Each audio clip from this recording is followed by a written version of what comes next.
Chapter number 2 પ્રતિવિધેયો.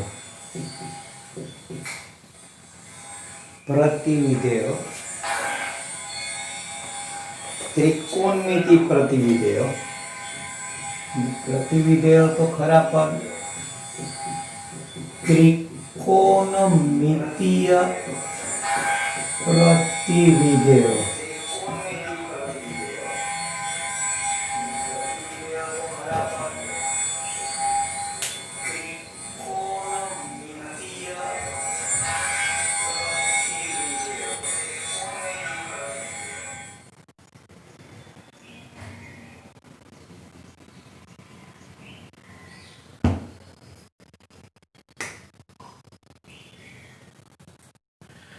પહેલા આપણે 11 માં ભણી ગયા વિધેય. વિધેય f from a to b. આને આપણે પ્રદેશ કહીશું અને આને આપણે સહપ્રદેશ કહીશું.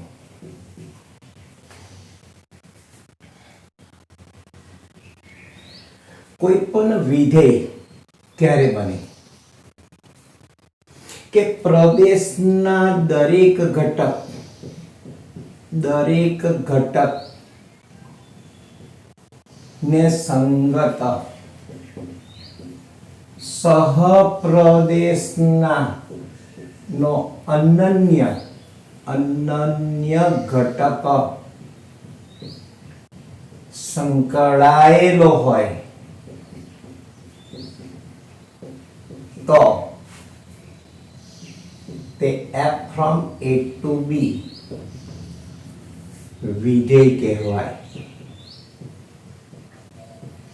11મા ધોરણમાં વિધેય માટે આપણે ઘણા બધા દાખલા જોયા છે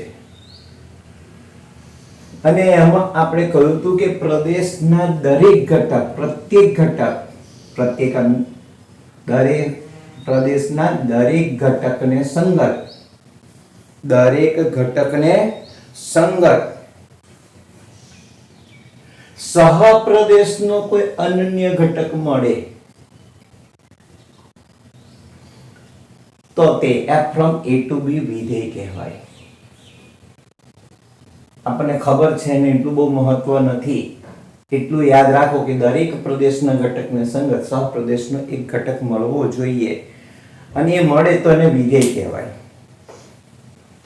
સાહેબ વિધેય પછી પ્રતિવિધેય એટલે શું? આપણે ધોરણ 12માં પહેલું ચેપ્ટર છે એ વિધેયનું જ છે, પરંતુ એ ભણ્યા વગર આપણે આ ભણીએ છીએ તો પ્રતિવિધેય ક્યારે શક્ય બને? પ્રતિવિધેય ક્યારે શક્ય બને?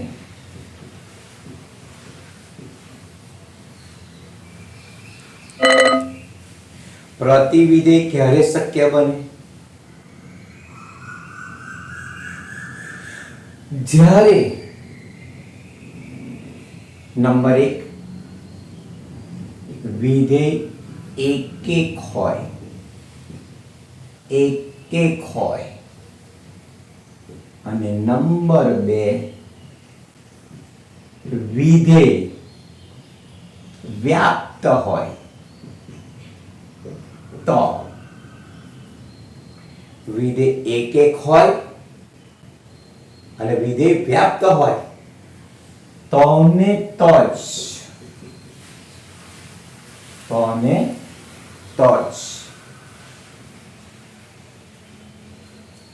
f નું પ્રતિવિધેય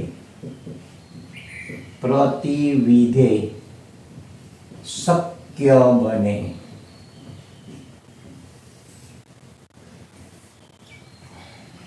વિધેય એક હોવું જોઈએ અને વિધેય વ્યાપ્ત હોવું જોઈએ. આ વિધેય એક હોય અને વ્યાપ્ત હોય તો ને તો જ f નું પ્રતિવિધેય શક્ય બને. તો આપણી પાસે ત્રિકોણમિતિ 6 વિધેયો છે. sin, cos, sec, cosec, tan, cot. તો બધા વિધેયો શું એક એક છે? શું બધા વિધેયો વ્યાપ્ત છે? જો બધા વિધેયો એક એક અને વ્યાપ્ત હોય તો ને તો જ f નું પ્રતિવિધેય શક્ય બને.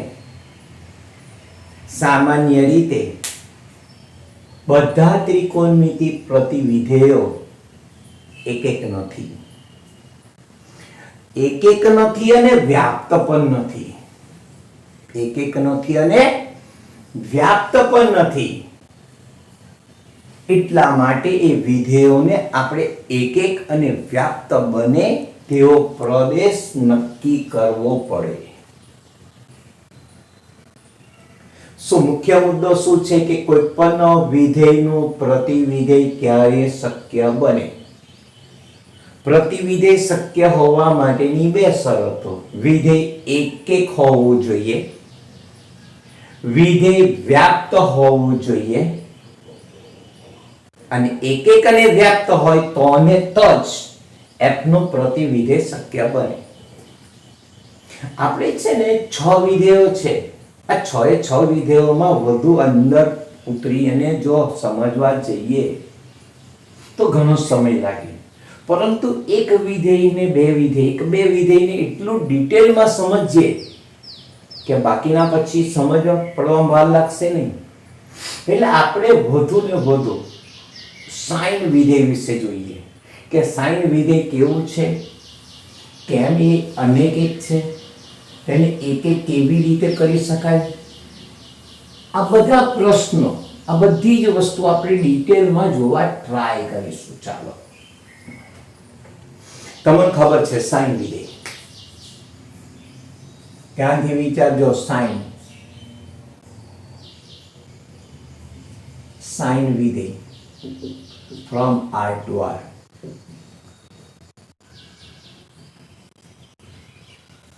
R to R. સાઇન વિધેય from R to R. બીજું છે સાઇન વિધેય from R to close interval -1 to 1. -1 to 1. દરેક વિદ્યાર્થી ઓનલાઈન થાય અને જો ઓનલાઈન થયા દેખાય તો તરત મેસેજ છોડે કયો વિદ્યાર્થી ઓનલાઈન થયો છે. પ્લીઝ દરેક વિદ્યાર્થી ઓનલાઈન થાય મેસેજ છોડો, ફોન કરીને કહો બીજાને કે ઓનલાઈન થાય.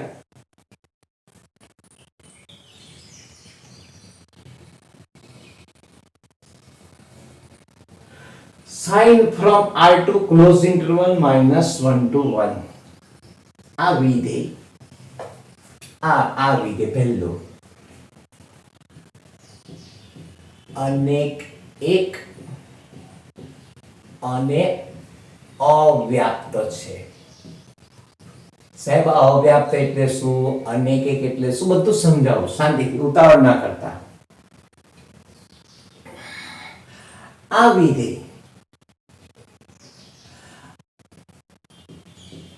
અનેક એક છે અને વ્યાપ્ત છે. જો આટલો ફેર કર્યો તો એ વ્યાપ્ત થયું. અને હવે હું ત્રીજું એક વિધેય લખીશ, સાઇન from close interval -π/2 થી π/2 to close interval -1 to 1. તો આ વિધેય એક પણ છે અને વ્યાપ્ત પણ છે. યાની એક અને વ્યાપ્ત બંને છે. એક અને વ્યાપ્ત છે સમજવા માટે આપણે એનો આલેખ દોરીએ. સાઈનનો આલેખ આપણને ખબર છે. આ સાઈનના આલેખમાં સાઈન 0 બરાબર 0, સાઈન π/2 બરાબર, અહીંયા ધ્યાન રાખીને જોજો sin π/2 બરાબર 1,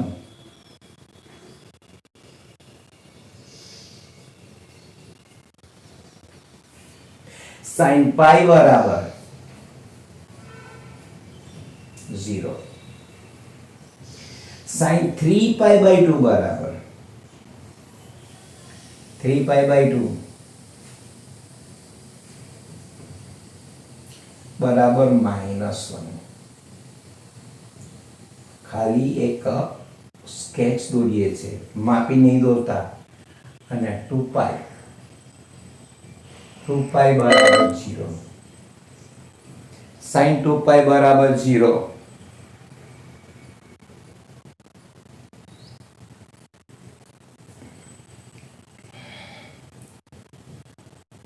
વેલકમ પવન. બીજા છોકરાઓને પણ કહો કે હાજર થાય. અહીંયા ધ્યાન રાખીને જુઓ કે આ π/2 આગળ, π આગળ, 3π/2 આગળ અને 2π આગળ.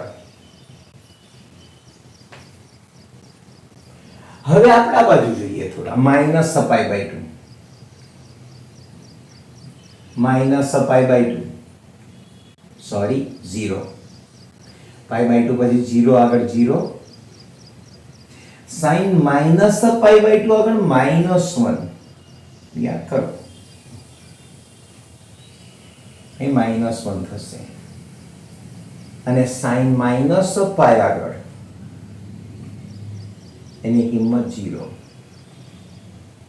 અને -3π/2 આગળ, -3π/2 આગળ ની વેલ્યુ 1 થશે.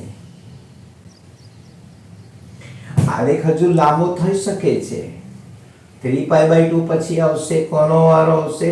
-2π. તો એની વેલ્યુ 0 થશે. હવે તમે જોઈ શકો છો બધા બિંદુઓને જોડી દઈએ તો એક સાઈન વિધેયનો આલેખ બનશે. ચાલો આપણે ટ્રાય કરીએ.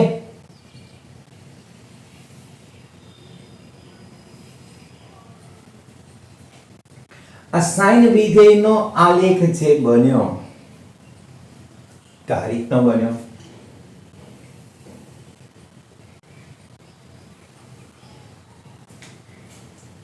સાઈન વિધેયનો આલેખ. દરેક વિદ્યાર્થીઓ ઓનલાઈન થાય, કન્ટિન્યુ પીરિયડ ચાલશે.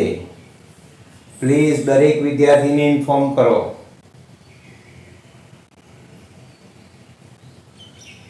તો આ આલેખ આપણો પહેલો દોર્યો, સાઈનનો ફર્સ્ટ આલેખ. આ ફર્સ્ટ આલેખનો મતલબ શું છે કે એનો પ્રદેશ R છે. પ્રદેશ એટલે x અક્ષ ઉપર જે વેલ્યુ હોય એનું નામ પ્રદેશ. જો -2π થી 2π, જો આગળ આલેખ ચાલુ જ છે.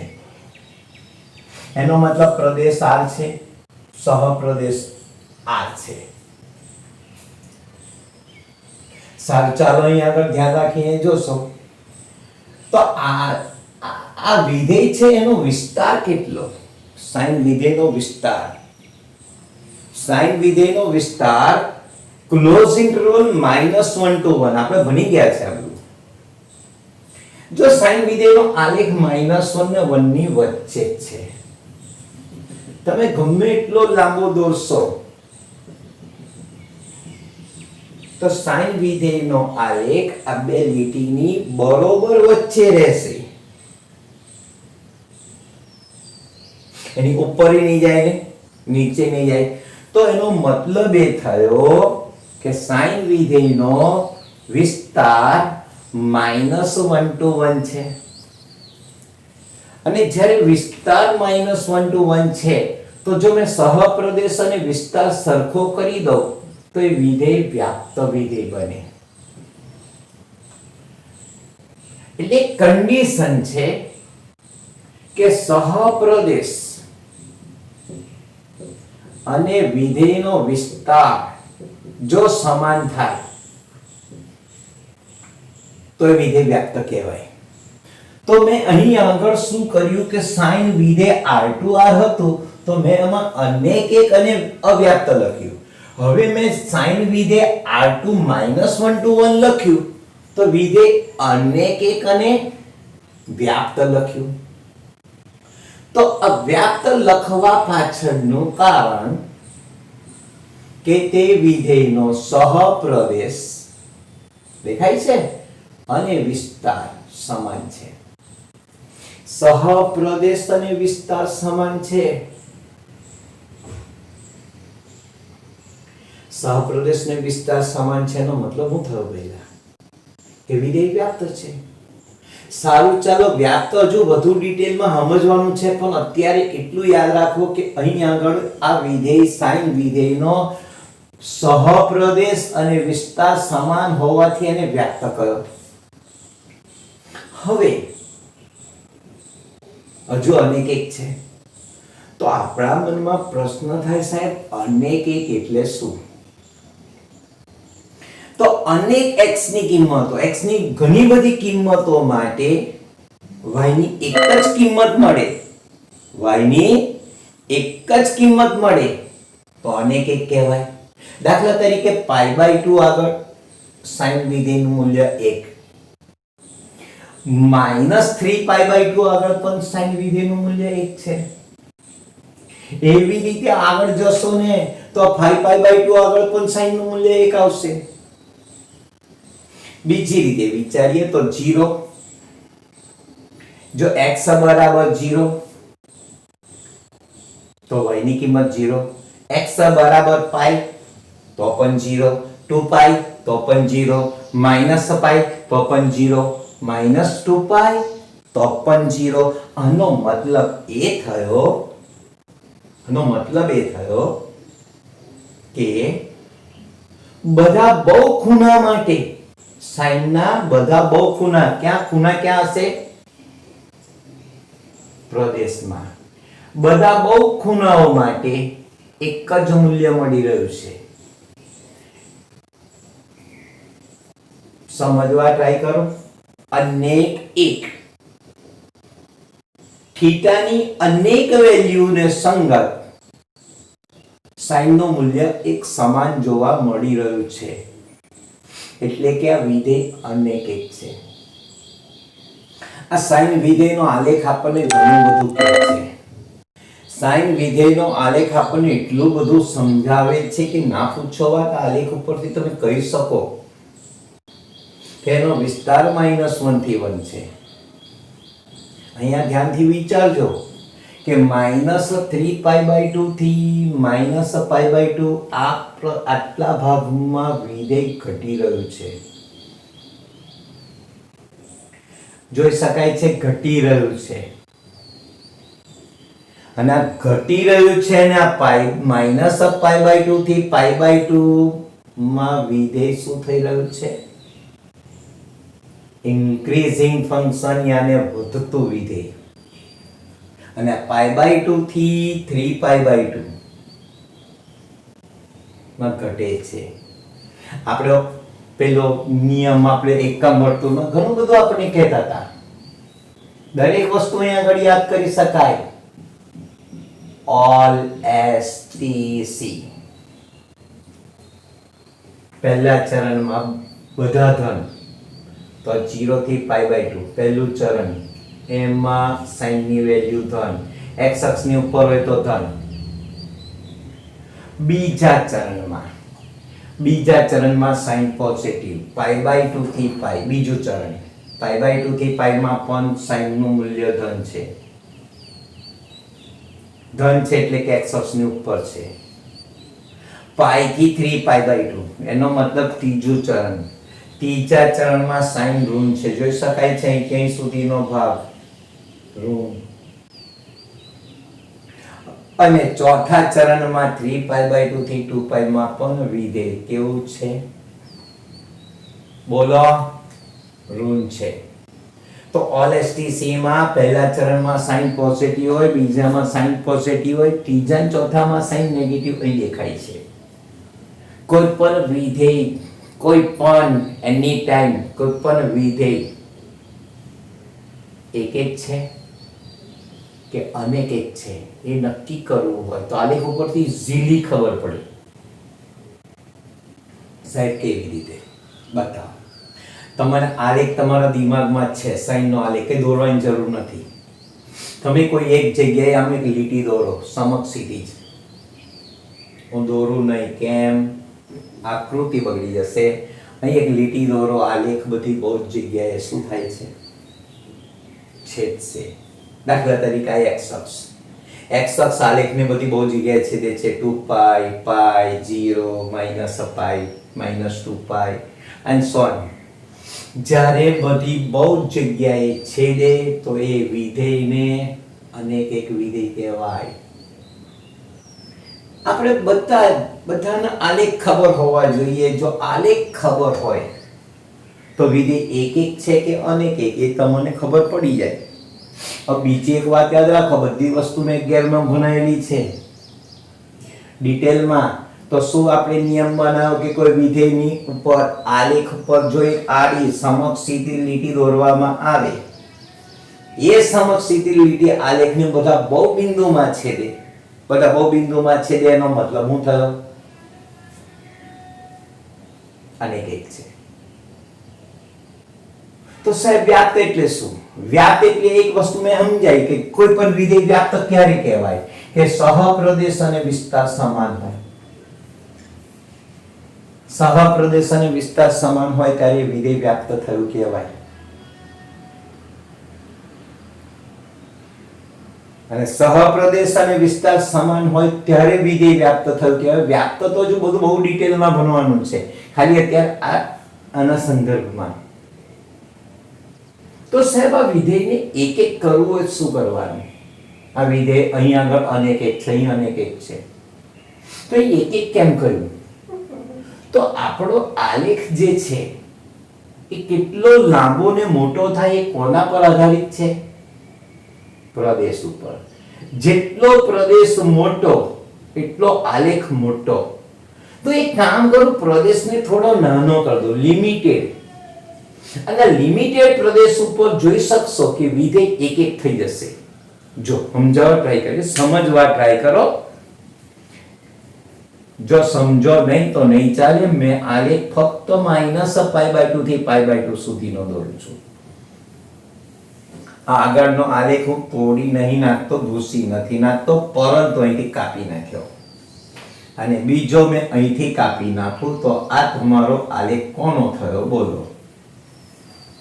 ફક્ત હવે આના સિવાય આગળનું ના વિચારતા. હા, હાલમાં અત્યારે એવું વિચારો કે આલેખ આપણો -π/2 થી π/2 છે.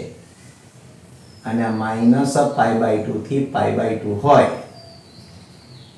અહીંયા આગળ ધ્યાનથી જોજો. મેં કર્યું, હું કશું કર્યું નહીં સાહેબ. તમે કર્યું, હું કશું નહીં કર્યું. પ્રદેશ ઘટાડી દીધો એટલે આલેખ નાનો થઈ ગયો. આલેખ નાનો થયો, પણ આલેખ નાનો થયો એટલે વિધેય એક એક કેવી રીતે? તો આપણને નિયમ ખબર છે કે આલી લીટી દોરવાની, એક જ જગ્યાએ છેદે તો એક એક કહેવાય.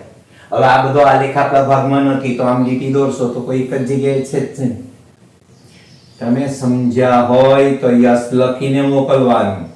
સમય સમયે એક્ટિવ રહો. તમને ખબર પડવી જોઈએ કે આ મુદ્દો સમજ પડ્યો તો યસ લખીને મોકલો. દરેક વિદ્યાર્થી લાઈવ રહેવા જોઈએ.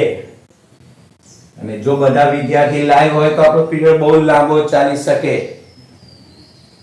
તો જોઈ શકાય છે કે આ આલેખ -π/2 થી π/2 સુધીનો હોય. -π/2 થી π/2 સુધીનો હોય. અને આપણે આલી લીટી દોરીએ તો એક જ જગ્યાએ છેદે છે. જુઓ ધ્યાનથી. આનો મતલબ એ થયો કે આ વિધેય કેવા પ્રકારનું છે? કેવા પ્રકારનું છે? એક એક છે. તો એક એક થવા માટે શું કરવું પડે? તો આપણે પ્રદેશ ઘટાડવો પડે. અને પ્રદેશ એટલો ઘટાડવો જોઈએ કે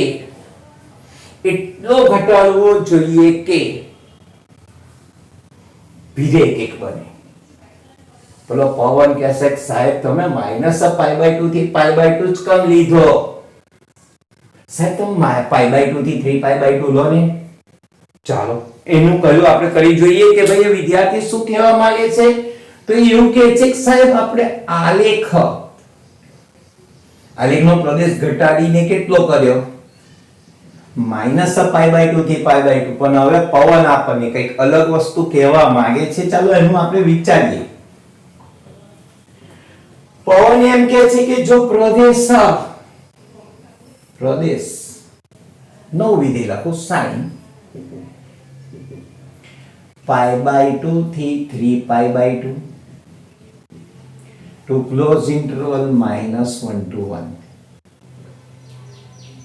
-1 to 1.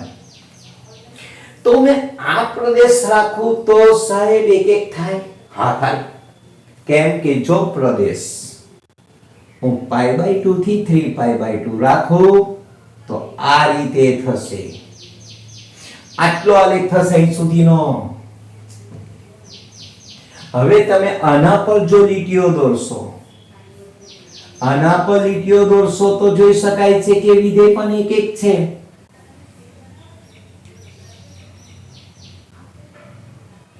સમજ પડી રહી હોય તો કમ્પ્લીટલી યસ લખતા રહો. તમને ખબર પડે કે ના મને પણ અહીં અંદાજ દેખાય છે કે કેટલા વિદ્યાર્થીઓ તમે એક્ટિવ છો. તો અત્યારે વિધેય એક છે. કયામાં? π/2 ને 3π/2. હવે આપણા મનમાં પ્રશ્ન બીજો થાય, સાહેબ 3π/2 થી 5π/2 રાખું તો ના ચાલે? 3π/2 થી 5/2 પ્રદેશ રાખું ને, અહીં 5π/2 આગળ અહીં પહોંચશે. તો આ પ્રદેશ રાખે તો પણ વિધેય એક અને વ્યાપ્ત થશે.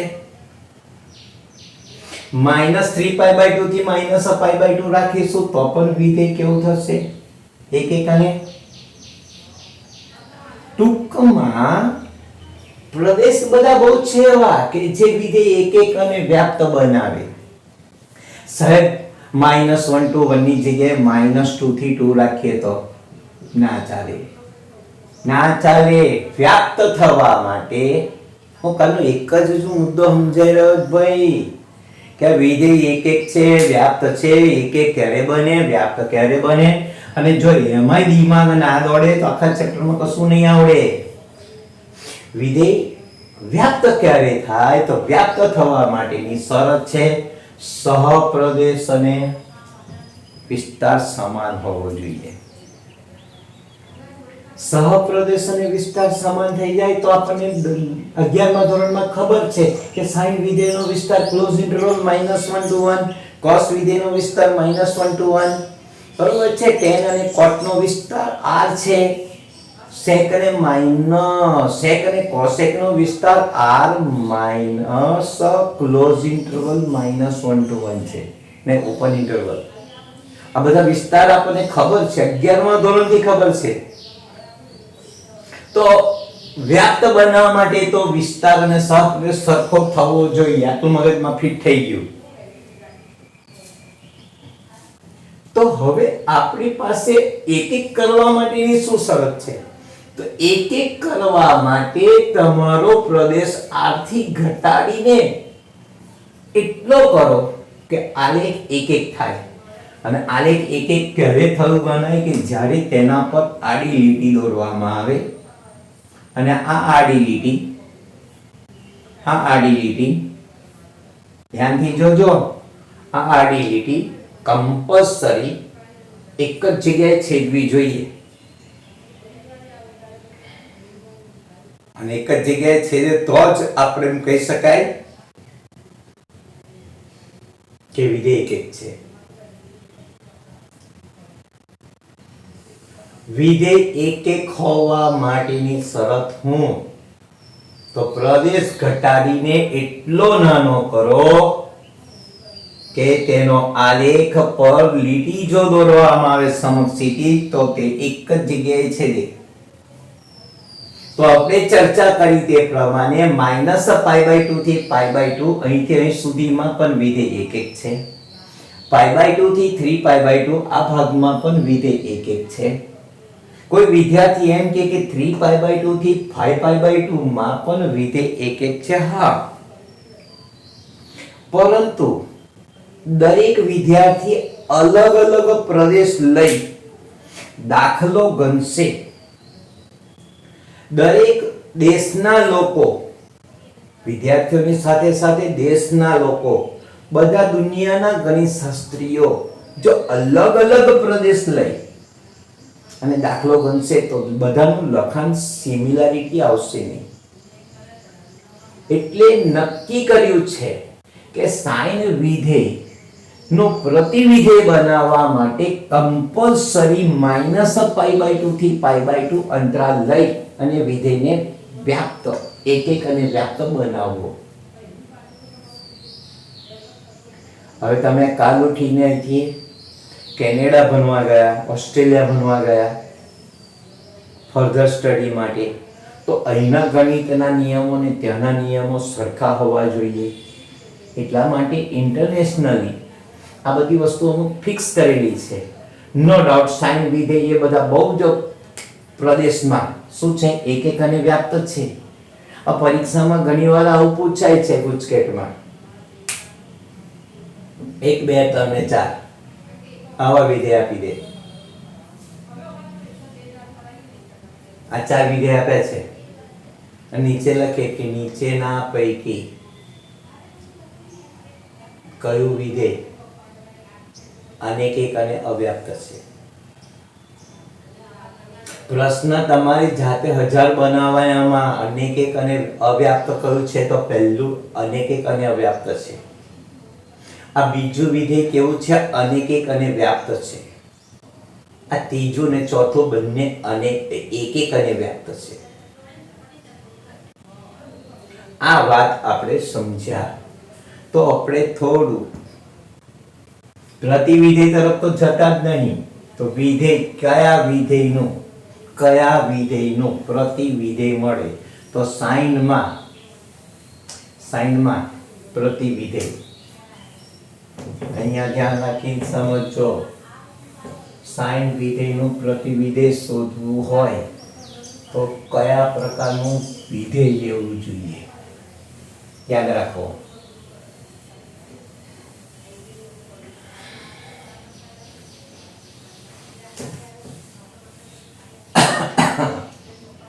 કયા વિધેયનું પ્રતિવિધેય લેવું જોઈએ તો સાઇન ફ્રોમ ક્લોઝ ઇન્ટરવલ -π/2 થી π/2 ટુ ક્લોઝ ઇન્ટરવલ -1 to 1. આ વિધેયનું પ્રતિવિધેય શક્ય છે. આ વિધેય એક અને વ્યાપ્ત છે. અહીંયા ધ્યાન રાખજો, એક અને વ્યાપ્ત હોય તો જ એક અને વ્યાપ્ત હોય તો જ શું થાય, તેનું પ્રતિવિધેય લખી શકાય. તો એનું પ્રતિવિધેય લખવું છે તો sine inverse close interval -1 to 1 to close interval -π/2 થી π/2. આ એનું પ્રતિવિધેય થયું. હવે પ્રશ્નો 1000 ઉત્પન્ન થાય. સાઇન વિધેયનો પ્રદેશ કરો. સાઇન લિમિટેડ પ્રદેશ છે. આ એનો વિસ્તાર છે, પરંતુ સાઇન ઇનવર્સમાં આ પ્રદેશ થશે અને આ વિસ્તાર થશે. ફરી એક વખત હું આનો આલેખ દોરવા ટ્રાય કરું. sin 0, sin π/2,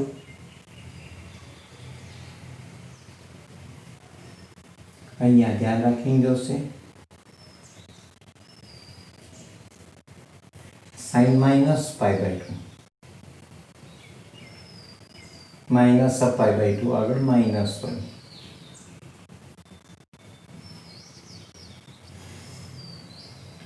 આનો આલેખ આ રીતનો થયો. આનો મતલબ દરેક ખૂણાને સંગત એક જ વેલ્યુ મળી રહી છે, 1 π/2 ને સંગત આપણને એક્ઝેક્ટ 1 મળે છે. જેમ ખૂણો બદલાશે તેમ y ની વેલ્યુ શું થતી જશે? બોલો. y ની વેલ્યુ બદલાતી જશે. દરેક ખૂણાને સંગત એક જ ખૂણો મળે છે, સોરી એક જ કિંમત મળે છે. -π/2 આગળ વિધેયની વેલ્યુ -1, -π/4 આગળ -π/4 આગળ કેટલું આવશે?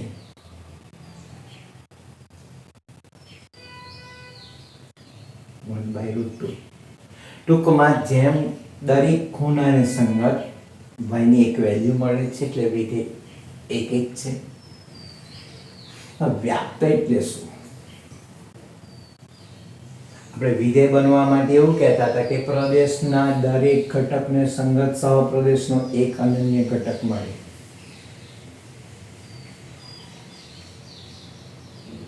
તો પ્રતિવિધેયનો મતલબ શું? કે હવે આ પ્રદેશ બની ગયો ના, સહપ્રદેશ બન્યો,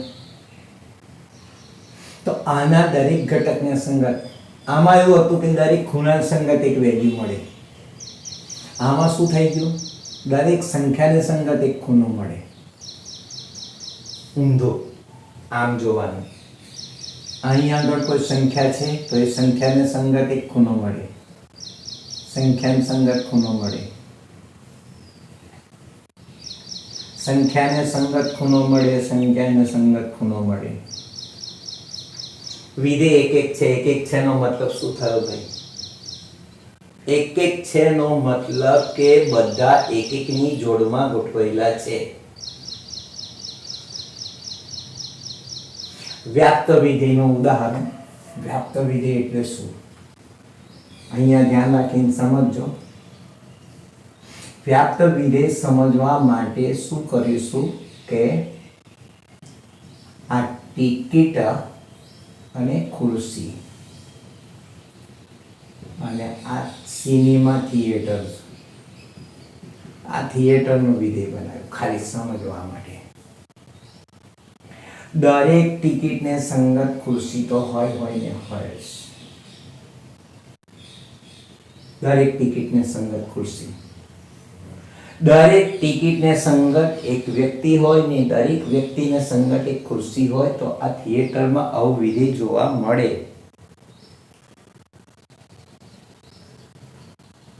હવે થિયેટર જ્યારે હાઉસફુલ હોય અને હાઉસફુલ ન હોય, તો થિયેટર હાઉસફુલ હોય તો દરેક ખુરશીને સંગત એક પ્રેક્ષક એક ટિકિટ હશે.